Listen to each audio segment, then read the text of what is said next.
اعوذ باللہ من الشیطان الرجیم، بسم اللہ الرحمن الرحیم۔ آج 13 رجب المرجب ہے۔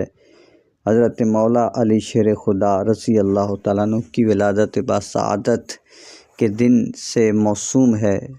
تو اللہ تبارک و تعالیٰ نے فرمایا الذین ینفقون اموالہم باللیل والنہار سرا وعلانیۃ فلہم اجرہم عند ربہم ولا خوف علیہم ولا هم یحزنون۔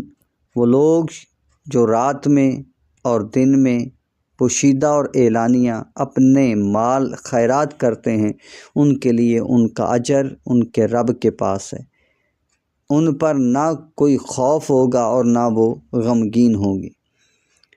ایک قول کے مطابق یہ آیت حضرت علی المرتضیٰ کرم اللہ وجہہ الکریم کے حق میں نازل ہوئی اس وقت جب آپ کے پاس فقط 4 درہم تھے اور کچھ نہ تھا، اور آپ نے ان چاروں کو خیرات کر دیا۔ کیسے؟ ایک رات میں، ایک دن میں، ایک کو پوشیدہ اور ایک کو ظاہر کر کے۔ اللہ آپ کی خیرات اور ہر اس شخص کی خیرات جو حضور اور حضور کے صحابہ کی اتباع کرتے ہوئے اللہ کی راہ میں خرچ کرتے ہیں، سب کی خیرات صدقات اپنی بارگاہ میں قبول فرمائے۔